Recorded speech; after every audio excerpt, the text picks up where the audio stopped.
Hello, ladies and gentlemen. You're all welcome to my channel.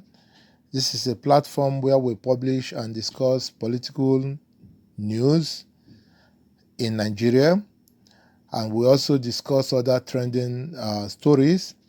My name is Mr. Equity Man, and on this platform, we say that he that comes to equity must come with clean hands, because equity is about justice to all. Equity is about honesty and integrity. Equity is about fairness to all. Before we continue, ladies and gentlemen, I want to kindly ask of you to hit the subscription button below. This is your way of encouraging me to continue to upload to you powerful political news. And I also encourage you to share this video with your friends and your family members. We all need to be well informed. Okay, ladies and gentlemen, we have an interesting news that I saw in the Vanguard of 17th of May. It has the caption, "My passion for Imo made me a crazy man." This is coming from no other than the outgoing governor of Imo State, Rochas Okorocha. Ladies and gentlemen, we're going to read through the story, and then we will dissect it, we will discuss it, and then we will all take a view and a position about it. The story goes like this. I read. The Vice President, Professor Yomi Osibanjo, has commissioned a number of projects in the state built by Governor Rochas Okorocha, congratulating the people of the state for the great achievement of the governor. Professor Osibanjo said, while commissioning the Imo International Exhibition Center, Owerri, on Friday, May 17, 2019, that he could testify of the great things the governor has done in the state, describing him as a great achiever. Great achiever indeed. Let's continue. He stated, I have gone round the state on several occasions to look at so many projects that the governor has done. As a matter of fact, on one occasion, we went to see one of the universities that he has just completed. When I went around that university complex, I realized that there is simply no other university that has the kind of physical facilities like that university, at least in the history of Nigeria. Okay? My question now to Osibanjo is, this university, who owns this university? Does this university belongs to Imo people or to Rochas Okorocha's family? This university, I understood he built in his village with Imo state money. Does it belongs to the people or to his family? Time will tell, but whatever happens, I'm sure the incoming governor will surely make sure that the university belongs to the people with whose money it was built, that is the Imo people. Let's continue. The vice president remarked, so I felt that it is very important to recognize what His Excellency has done in these past 8 years. He is extremely commendable, and I don't know, like many others that have done the amount of work, especially in infrastructure that he has done. Schools, hospitals. I have also commissioned hospital premises of the Air Force, the police, and others like them at 3 or 4 places. A lot of these projects, like he said, are not advertised or published in any way. Okay, my question again to Mr. Vice President and Rochas is that when you commission hospital in the premises of Nigerian Air Force and the Nigerian police, for instance, of what impact does these hospitals have in the overall health of Imo people? How many common Imo people can have access to these hospitals? And I also want to ask, the places like the Air Force and the police, don't they have hospitals before now? Do you just renovate the hospitals and you say you're commissioning their hospitals? Okay, let's continue. He added, I've always found him very strange.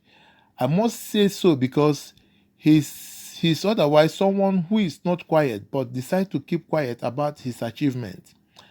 I've not been able to understand that because anyone who knows him will not say he's a quiet man.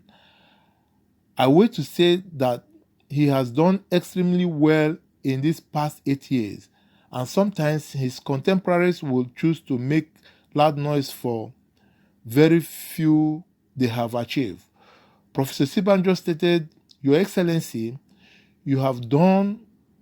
what you have done is truly commendable, and I'm sure that posterity will not forget you in a hurry. I am here to commission 50 projects, but I am 62 years old, so I will do what he did yesterday, Thursday, when he commissioned some of these projects online. My personal comment again, or question to Sibanjo. You are in Imo State to commission 50 projects. What are the names of these 50 projects? What bearings do they have to the common man in the street of Imo State? Okay, let me continue to read. The governor, Rochas, in his speech said that the Imo International Exhibition Center has been renamed Professor Yemi Osibanjo Exhibition Center, adding that the local product could always be on display in the place, even for export, while 4 buildings inside the complex represent the 4 market days in Igbo land, including Afo, Eke, Orie, and Nkwo. Okay, let me pause here to make a comment. I think I see what the governor and the vice presidents are doing is more or less like you scratch my back, I scratch your back. The governor renamed the Imo International Exhibition Center to Professor Yemi Osibanjo Exhibition Center. And then in return, Professor Yemi Osibanjo, the vice president, is showering him with a lot of undeserving praises. Let's continue. His words, Your Excellency, you are here and I invited you to come and commission some projects in Imo State. Few years ago, when you visited Imo, you advised me that I must make my works known to the people. And I disagreed with you, taking excuses that there was no need to commission projects because when I considered the money involved in commissioning a project, it could give me money to construct another classroom elsewhere. But as time went on, I have come to realize that the advice you gave to me was simply of wisdom. He added, Though I have taken the advice very late, that's why I'm calling you to be among the first that will commission some of these projects to actualize the advice you had given to me. I have spent 8 years, Mr. Vice President. 18 hours out of 24 hours in a day, I am on the road working. And for the past 8 years, I did not know of any night that I have gotten 3 to 4 hours of sleep. My passion for Imo made me a crazy man, and I was in a hurry to change the situation. This governor is a funny man. For the past 8 years, because of Imo people, you have not slept up to 3 to 4 hours a day. Thanks goodness, any moment from now, we will release you to go and sleep. We are releasing you from governing Imo and even going as a senator so that you can have enough time to recover all the sleep you have lost because of Imo people. Yet, there is nothing on ground to show for it. All right, let's continue. He continued, May I inform you, sir, that I am proud today, standing as an outgoing governor, that the state capital I met, the village I met called Owerri, is now wearing a look of a state capital. This is the joy and one of the legacies that I have seen, which history will bear me witness.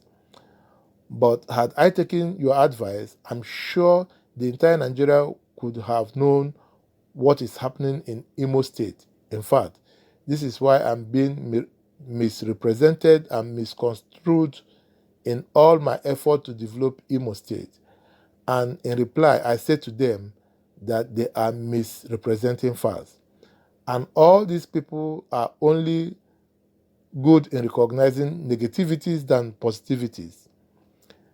The governor stressed, but here, when you come, you see that the fact speaks for themselves.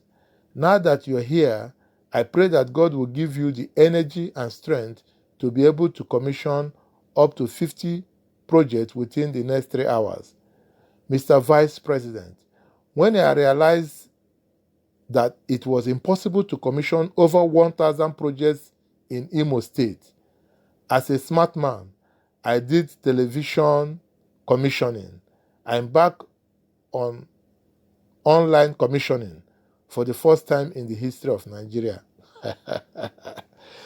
Mr. Governor, 1,000 projects in Imo. We need a list of these projects. We need the names of these projects, where they are cited, and the cost of this project. Okay, this is what I'm about to read is some of the most interesting part of these stories. And I read it like this. Some of the projects commissioned by the Vice President, apart from the exhibition center, include the Government House Clinic, the ultra-modern Governor's Lodge, Odenigbo Guest House, First Lady's Office Complex, Sambakwe Road, Nand Azikiwe Road, Azomta Road, among others. Okay, now the question I'm asking Mr. Outgoing Governor is that among the 1,000 projects you have commissioned, these ones you listed, I'm sure these are the ones you considered very important, because I want to believe that it's the important project that you did that you're going to list first. He said this one include Government House Clinic. The question is, before now, was there no clinic in the government house? Even if there was no clinic in the government house and you built a clinic in the government house, it is something you should not even open your mouth to talk about, not to talk of commissioning it. Because as a government, you're talking of commissioning projects that have direct bearing on the citizens. How many citizens can even enter the government house just to visit? How many citizens can even come close to the fence? Now you say the ultra-modern Governor's Lodge, probably the lodge you were reconstructing for your son-in-law, thinking that both of you will continue to be there to hold Imo people to ransom. So all throughout your 8 years in governor, you were in a dilapidated government house.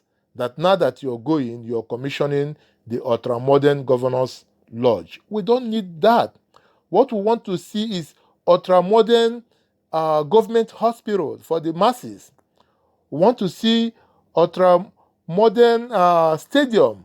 We want to see ultra-modern sports equipment to encourage the youth. We want to see ultra-modern industries, to employ people. Okay, let's continue. Look at another project you commissioned. First Lady's Office Complex. My God, my goodness. First Lady's Office Complex. That was the complex you were constructing for your daughter. You were thinking that you're going to hand over to your son-in-law and your daughter. So you build a first-class First Lady's Office Complex. Of what benefit is that to us, to Imo people? And the other roads you said you constructed, maybe these are rehabilitations. Look at the former governor of Imo State. I'm talking of Chief Sam Mbakwe. Look at some of the projects he built during his tenure. He built the Imo Airport, the Imo State University. He was the governor that, saw to rural electrification. He was under Governor Sam Bakwe regime, water projects. Tap waters were running in the villages. He opened up road networks. He was the one that brought about the master plan of the present Imo. But under your government, there is nothing to show for it. And the vice president has the audacity to come to Imo State and begin to shower you with praises. Just like you and the vice president have said that posterity will not forget you in a hurry. Time will tell our outgoing governor. We love you so much, and then we want you to go and get your rest. You say because of Imo, you have not slept for the past how many years. So now we are relieving you of your job, and we are also not allowing you take up a new job of serving the people in the Senate so that you can go and sleep and then take time to render account of these 1,000 projects in Imo. We need the names of these projects, the site where they are located. We need the cost of completion of this project. Nobody can go ahead anymore to take Imo people for a ride.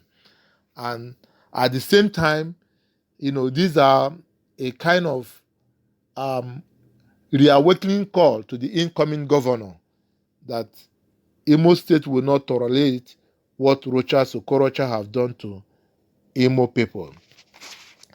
My people, ladies and gentlemen, this is where I will end this episode.